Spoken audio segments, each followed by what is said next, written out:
how do you use money and value money? Because I'm gonna say this in the nicest way possible, but traditionally Indian people can be very cheap. Okay? And I grew up seeing this. And what does that mean? It means that the traditional Indian house is a save-heavy culture. And I can say that because I've seen this and I grew up in that, where you make $1 to spend 20 cents. And the traditional American culture is you make $1 to spend $2, right? And so it's a save-heavy culture. So you're spending as little money as possible to save it.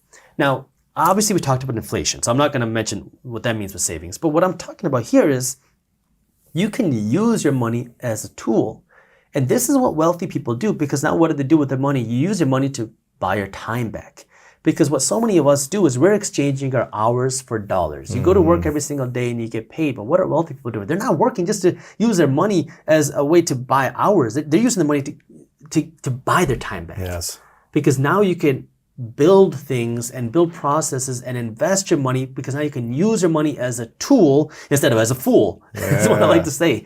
But this is where it's how do you now use your money to make your life better? Yeah. And you don't want to be now just buying a whole bunch of Gucci and Louis Vuitton. It's now actually improving your life. And not to make your life look better, but to actually improve it from the inside out. Yeah. So the simplest example would be you start a YouTube channel. We talked about buying a camera. Well, one thing that you could do is you can hire a video editor. You go on a freelance site, hire a freelance video editor, and now what are you doing?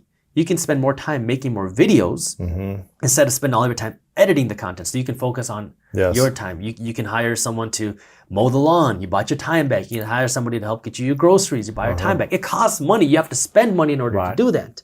But you're getting something in an exchange. And now you're buying your time back, so you can use your money as a tool. And you can use your money as a tool to buy your time back, or you can use your money as a tool to make you and attract you more money. That's what wealthy people do. And so you want to be able to use money in that way. The third thing would be now to really, I know I talk about this a lot, but you have to understand the difference between something that makes you money and something that loses you money. And that's a liability, yeah. A liability. And what are the main liabilities that people spend on today?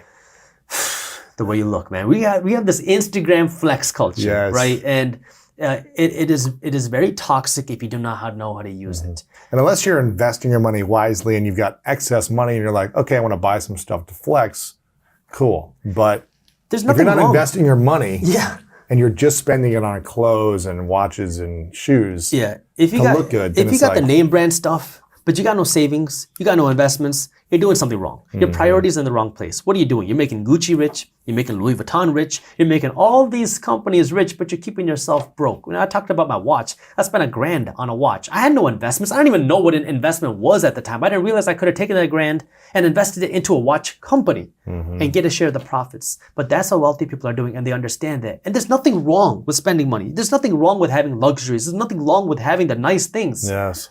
But it's a matter of when can you actually afford it. You have to know when the right time is for you to have it, because you want to first make yourself rich and then, if you can afford it, do whatever you want. Grant Cardone was always talking about how he doesn't spend money on the cash he makes to buy watches or things. He only spends money on the watches and clothes and things on the passive income. That's great. From his investments. You take the earned income, you're working every single day. You take this income and you use as much of that as possible to invest into assets. The assets pay you, live off of the assets, because now those assets don't need you to go to work every single day to get paid. So if you break your leg and you can't get paid, you're not getting that earned income, but that the passive income from your assets still coming in. And now if that's the money you're living off of, you are free. Your earned income is just buying you more assets. And so how do you start that, right? And so this is where you have to kind of build some sort of system for yourself. And the rule that I would always say is follow something like my rule of 5. If you can't buy 5 of them, you can't afford one of them. Yeah. So it's, you want to buy a $1,000 phone, you want to buy a $1,000 watch. Okay, fine. Can you buy 5 of them? And if you don't have the ability to buy 5 of them, if you can't afford to do that, then you can't afford one. If you can't buy 5, you can't afford one. And then you want to create a system, like a system that automates your finances, where now you have something going on with your money that is putting your money to work no matter what. And so one of the easiest things, you can create your own, is to follow something like a 75-15-10 plan, which means that for every dollar you earn from now on, 75 cents is the maximum you can spend, 15 cents is the minimum you're investing, and 10 cents is the minimum that you're saving. Now the savings is, you want to build somewhere between 3 and 12 months worth of savings if you want to have that protection. 3 months if you don't have a lot of liability, a lot of responsibilities, you don't have all that going on, and you have a high risk tolerance. 12 months if you want to play it safe. You figure out what's right for you. After you filled your savings, you fill up the savings. You don't want to put any more money into it because now you're just being eaten away by inflation. Right? This savings is not there to make you wealthy. It's there just to protect you against an emergency. Then what you do is you take the money, put it into your investments.